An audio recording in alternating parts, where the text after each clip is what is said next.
करण्यात येणाऱ्या विजय शिवतारे यांच्या संदर्भात एक निर्णायक पत्रक येते. तर 50 टोके एकदम होते अशी देखील अनेक सध्या सोशल मीडियावर.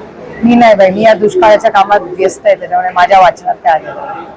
मराठा आरक्षणाचा प्रश्न अजून देखील गंभीर होत चाललेला आहे. अशोक चव्हाणांना देखील मराठा बांधवांनी एका गावात अडवलेला आहे.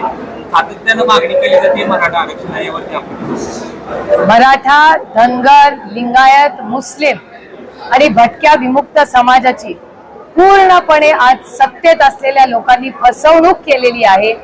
त्यांना आरक्षण देऊ म्हणून अनेक त्यांनी कार्यक्रम घेतले, असेंब्लीमध्ये बोलवली, तिथे पास केलं, पण कुठल्याही समाजाच्या पदरात काहीही पडलेलं नाही. मग तशी फसवणूक तर तुम्ही विचार करून बघा. 10 वर्षापूर्वी धनगर समाजाला आरक्षण देऊ हा शब्द सरकारने दिला होता तेव्हाच्या. त्यामुळे मराठा, धनगर, लिंगायत, मुस्लिम आणि भटक्या विमुक्त समाजाची पूर्णपणे फसवणूक या ट्रिपल इंजिन सरकारने केली. आता मला असं वाटतं महाराष्ट्र सरकार याला जबाबदार आहे. त्यांनी काहीतरी मार्ग काढला पाहिजे या प्रश्नाचा. आता ते म्हणतील की आता इलेक्शन आलंय त्याच्यामुळे आम्ही काही करू शकत नाही, पण हे दुर्दैवी आहे की दुष्काळ असेल, आरक्षण असेल, महागाई असेल, बेरोजगारी असेल, असे सगळे गंभीर प्रश्नाच्या बाबतीत अतिशय असंवेदनशील हे सरकार आहे.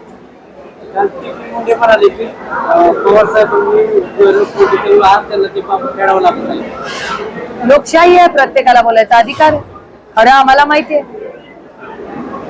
गोविंदा राऊतच्या पद्धतीनं खासदार झाले असा आरोप राम नाईक यांनी केला होता. तेच गोविंदांनी शिवसेनेमध्ये प्रवेश केल्याने निवडणूक. मला असं वाटतं हा प्रश्न मला विचारायच्या ऐवजी सत्तेतल्या लोकांना तुम्ही विचारला पाहिजे ना. आणि ही भाषा त्यांची झाली आहे. आता चंद्रकांत दादा येऊन काय म्हणतात बारामतीत? आदरणीय चंद्रकांत दादा या देशाचे राज्याचे मोठे नेते आहेत. काय म्हणले ते की आम्ही बारामतीतून शरद पवारांना संपवण्यासाठी आलेलो आहोत. त्यामुळे ही संपवण्याची भाषा वगैरे ही आमच्याकडे नाही. आम्ही दडपशाहीवाले नाही, आम्ही लोकशाहीवाले.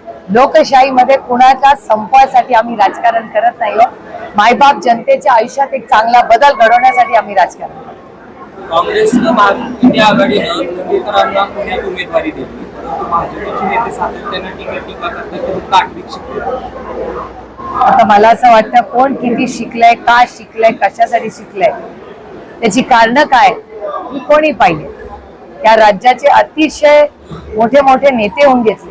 त्या काळात परिस्थिती वेगळी होती. आता त्यांची परिस्थिती काय होती हे आपल्याला सगळ्यांना वास्तव माहिती नसताना एखाद्यावर जो लोकप्रतिनिधी लोकांच्या मनात आहे त्याच्याबद्दल असं बोलणं मला तरी संयुक्तिक वाटत.